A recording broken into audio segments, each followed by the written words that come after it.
good afternoon. My name is Reazil, Joyce, and Quisto, and I am here together with Mrs. Rosemarie B. Pinili. We are from BSED English Block B, and today we will discuss about data gathering procedure. So what is our objective? Our objective is to identify what is data gathering procedure. Next is to identify the sources of data as well as the methods of collecting data. And the last one is to discuss the easy way in writing data gathering procedure and to present the example. Hello everyone, I'm Rosemarie B. Pinili, and as Miss Quisto introduced me, yes, I'm her partner for this presentation about data gathering procedures. And I'm the first one to share with you about this process. Let's start with the definition of data collection. What is data collection? Why collect data? Or why do we collect data? Data collection is a systematic process of gathering information or measurements, whether you are performing research for business, governmental, or academics purposes. Data collection allows you to gain first-hand knowledge and original insights into your research problem, while methods and aims may differ between fields. The overall process of data collection remains largely the same. Before you begin collecting data, you need to consider the aim of the research, the type of data you will collect, and the methods and procedures you will use to collect, store, and process the data. Classification data is based on data type. Before getting to choosing the optimum collection method, you will need to ensure the type of data you need for your research. It can be divided into two categories: the qualitative data and the quantitative data. Qualitative data refers to any data that is not numerical or that is in the form of words, phrases, and sentences. That is the qualitative data. These data sets usually capture the perception, intentions, emotions, and the like of individuals on a specific topic. Some of the commonly used methods to collect qualitative data includes in-depth interviews, group discussions, documents, focus groups, and so on. The next is quantitative data. This includes numerical datasets, which can be analyzed with mathematical techniques. Quantitative data is collected based on scales such as nominal, interval, ratio, and ordinal.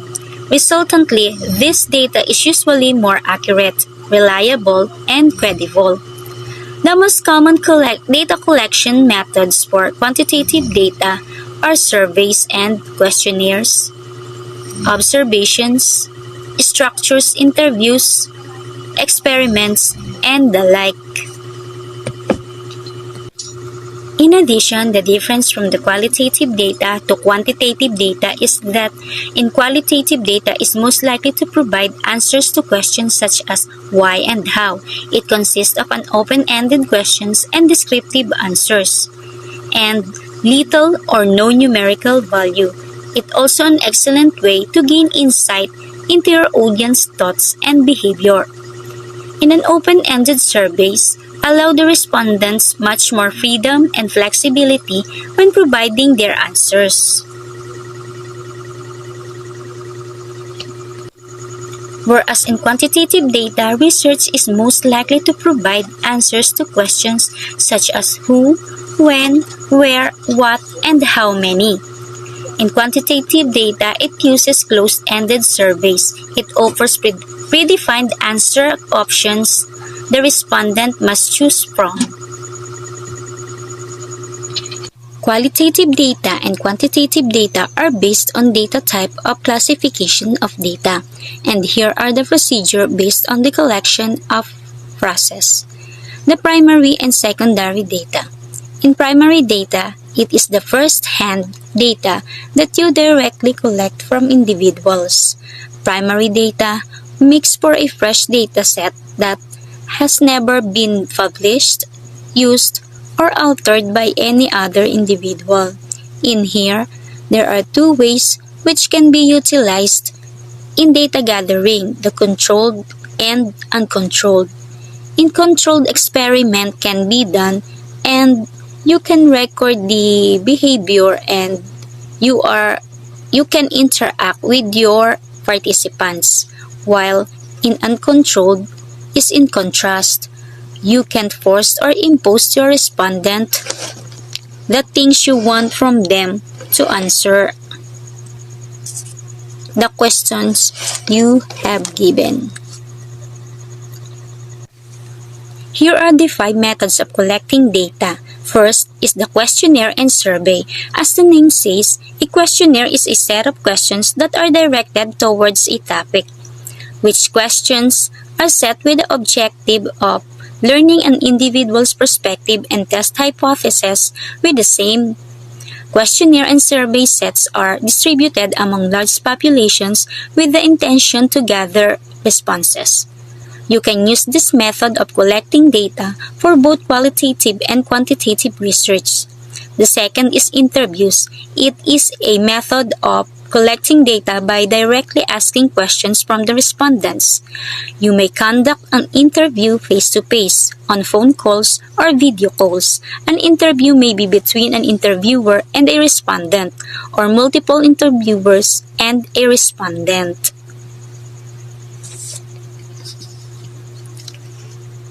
Interviews may be categorized as structured, asking preset questions in systematized way. You can use this method when you have detailed knowledge about your topic to create a well-structured questionnaire. Plus, you can give the respondent meaningful options to choose from. Next is semi-structured, asking pre-decided questions along with straying away from the topic in the middle. You can use this method if you do not have much knowledge about the subject. Still, you can cover the specific questions along with other general yet relatable ones. And last, the unstructured, in-depth interviews that cover the topic along with going with the flow of the respondent's answer. You can use this interview method when you are open to revision in your question set.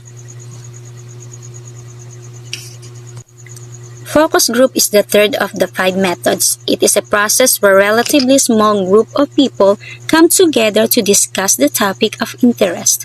Focus groups allow you to collect data in the form of perspectives of a group to get a collective idea. In this process, the selected individuals conduct a discussion, putting toward their opinions in a formal environment. These participants often belong to the same category of age, gender, social group, and the kind. The group also includes a moderator who ensures the discussion is going in the correct direction. These are the essential aspects, discussion standards. You need to decide whether you want the participants to cater to specific questions or include other general ideas. Next, number of sessions. You may conduct 1 or more sessions according to the depth of answers you are looking for.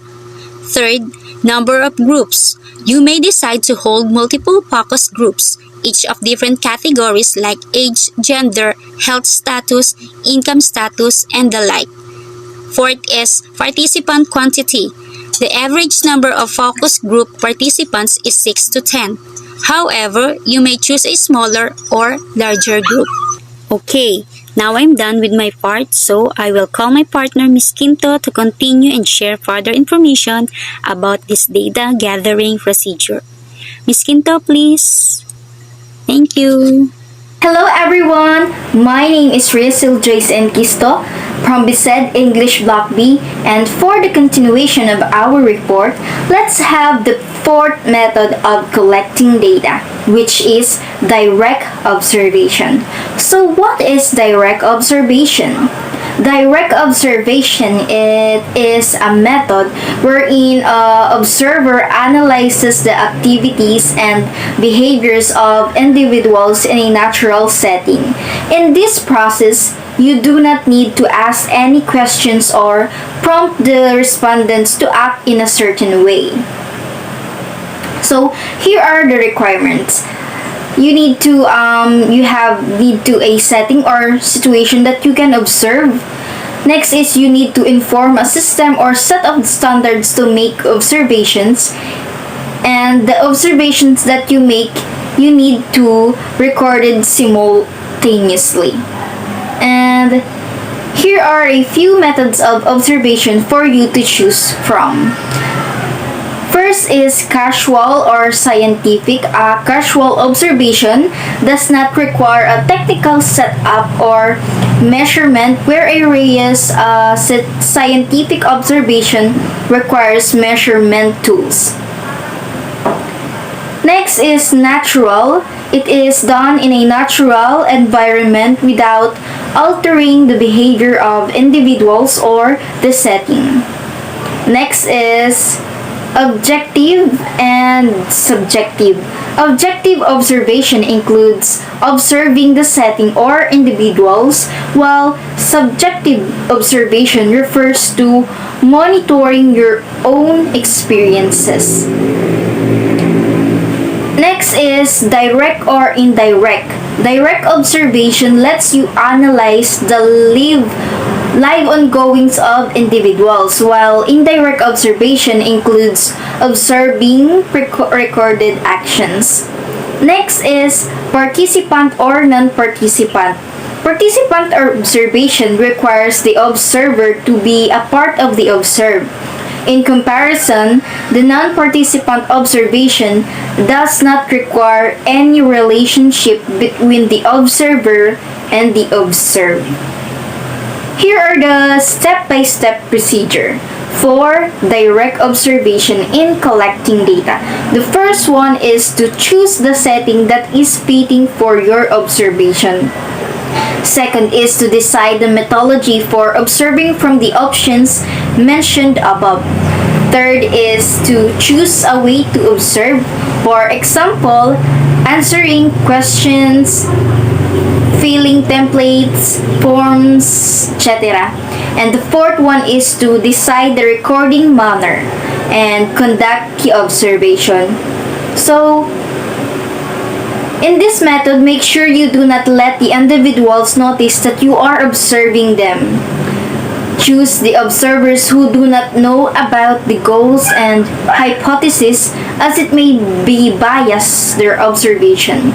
And train observers well to eliminate discrepancies and make sure the templates or observing sheets are relevant and well structured. So what is direct observation best for?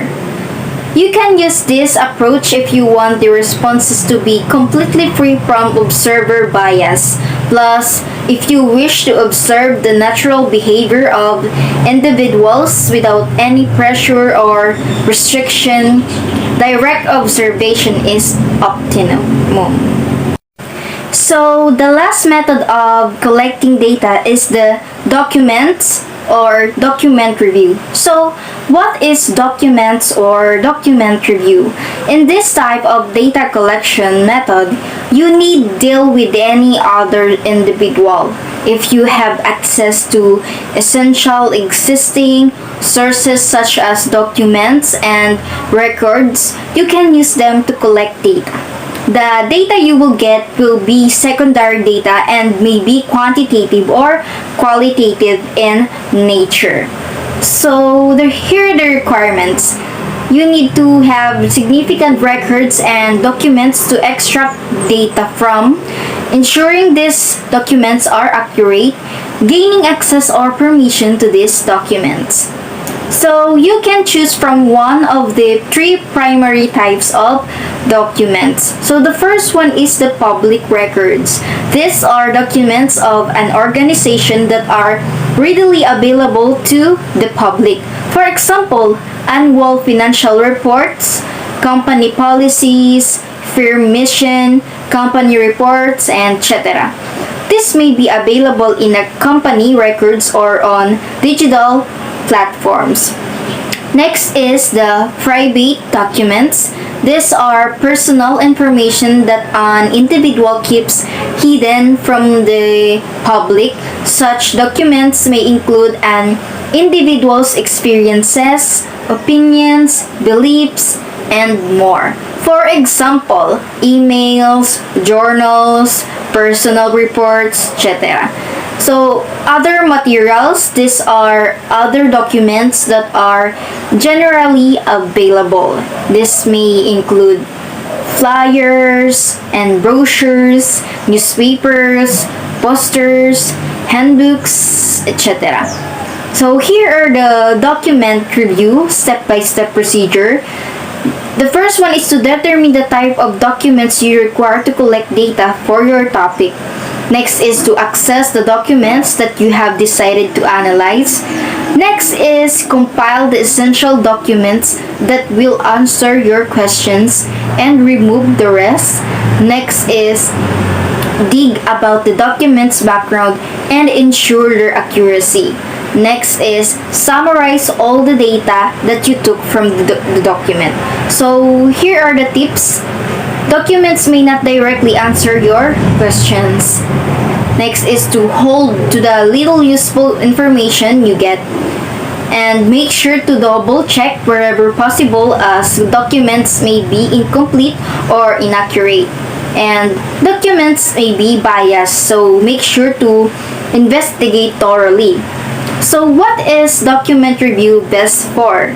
So you can use document review to collect data when you want information about past affairs to conduct research. Additionally, studying document reviews can also help you to formulate questions for questionnaires, interviews, etc. So that are the 5 methods of collecting data. To sum it up, the method of collecting data that you choose can have a considerable impact on your overall research. If you excellent research design, the wrong process of gathering data can leave your research incomplete. That said, if you are well informed of your topic, it is relatively easy to choose the correct collection technique. However, it requires careful determination of the data you need, a rigorous comparison of collecting options, and then choosing. It also includes selecting the correct sample population. In this article, you got a detailed insight into the top 5 methods of collecting data. These include methods for both qualitative and quantitative, along with primary and secondary data. Now, let's proceed to the easy way in writing a data gathering procedure. The first one is to narrate the data gathering process after the instrument has been created. This is the part where sabi natin saan ba dapat magsimula yung presentation and narration of the data gathering procedure, where this should start after the instrument has been created and approved. And kasama na doon dyan yung validation. Next is discuss the various stages. Ano yung unang stages na ginawa nyo after the instrument has been approved? What were the procedure that you followed, and then what were included in the data gathering procedure? So, for example of this is, nag-secure ba kayo ng permit bago kayo mag-distribute ng instrument? Sino yung nilapitan nyo? Anong department at anong posisyon? Then, i-discuss how did you go through the process of applying for a permit to gather data in that particular institutions. So, in relation with the research ethical standards, every time you distribute an instrument, every time you conduct an interview, you have to ask permission first from the institution to the administrator, whether a dean or a principal, depending on the level kung saan nyo ginawa yung research ninyo. Ask permission and secure a permit para hindi magkaroon ng technicality yung research na ginagawa nyo. So, all of this will just narrated. Ikikwento nyo lang kung ano yung mga procedure, yung inyong mga pinagdaanan ninyo in sequence order. And then the third one is include limitations, what were not included in the process because of or due to the situation, specifically yung situation natin ngayon during the new normal of learning. Dati ito face-to-face ang ginagawa natin, ngayon kailangan ay online. And then because hindi pa pwedeng face-to-face, ano yung mga hindi natin nagagawa or hindi natin pwedeng gawin because of this particular situation, which will fall under doon sa limitation on discussion natin. Isasama natin yan sa discussion so that the panel will be informed of the situation that happened during this particular part of your research. Again, include limitations encountered during the data gathering process. And then the last one is to discuss the distribution. So, naka-secure na kayo ng permit at eto na, pinesent nyo na yung mga limitation, yung mga hindi na isasama dito na sa part na ito, i-discuss nyo na kung paano nyo na ipinamigay, kung paano nyo i-distribute, kung sino yung mga pinagbigyan nyo ng mga instrument ninyo, and what were the process that you went through the distribution. And if this is online, ikwento ninyo kung paano nyo ginawa, kung paano nyo ni-distribute, and then after that, the counterpart of the distribution is the recovery process. How long did it take before you recover the instrument? Were you able to recover everything? Kung ano pa yung mga details included doon sa distribution and recovery of the instrument. So, basically, these are the 4 easy way on how to write a data gathering procedure. For chapter 3, do not overthink. Do not make it complicated. You can write this part of your research in 1 to 2 paragraphs. 1 to 2 paragraphs would be enough minimum of number of paragraphs for you to be able to present this part of your research. Go direct to the point, and these are the points that you should cover in your discussion. So here is the example of data gathering procedure divided into 2 paragraphs. So as you can see, upon the approval of the instrument, which I've mentioned earlier, sabi ko nga kanina, just start the discussion after the instrument has been approved. Validated, it is already prepared to be used and to be distributed. So, anong ginawa after that part? The researcher will formally write a letter to the superintendent of the school through the respective school head. So, the channels were presented through the superintendent of the school and the school head. So, this particular institution has different branches. So in Luzon, namely those particular branches, so that the hierarchy of the application known permit to allow you to distribute the instrument is presented here in discussion. So after that, their consent to conduct the study, so thus the researcher was securing for the consent to conduct the study and to request to get the email address of the respondents to facilitate the research instrument and interviews via Google Forms. So aside from the instrument being distributed through Google Forms and Google Meet, I'm assuming that they will use this for interview. Okay, Google Form is the distribution of the instrument. So again, make sure that you include all of the details that is included in the procedure of distribution and the retrieval of your instrument. And then on the second paragraph, ito na yung merong limitation due to the current health crisis brought about by the pandemic. So, what were the hindrances, the barriers, what were the factors, and the elements that were not included in this particular procedure. So, sabi dito, the researcher may not be allowed to go to this school face-to-face personally and would opt to send formal letters via the school's print official email address. So, instead of handling the letter personally through email na lang, and then once the request has been granted, online survey questionnaires. So this is what I was discussing earlier. Google Form will be used to distribute the instrument, will be administered to the entire full-time, part-time faculty administrator of the 3 schools to validate the responses from the instrument. This is where the other medium, which is Google Meet, comes in to validate the responses from the instrument. The researcher will also conduct a structured interview. Dito na yan papasok via Google Meet. Okay, so again, as you can see, Google Form was used for the distribution of the instrument. Google Meet was used for the interview para doon sa validation ng instrument.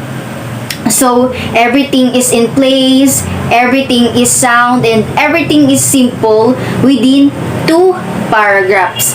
The researcher will be able to present the pertinent information related doon sa procedure ng pag-gathered niya ng data. So, this is simple as it can get. So, going back to our 4 easy way in writing a data gathering procedure, you simplify, you follow, you organize so that it will be easy not only on the eyes but also to understand and comprehend and quickly and immediately go to the next chapter without any hesitations, hitches, or hindrances on this particular part of your research. So, that would be all. Thank you for listening and good luck to your research paper.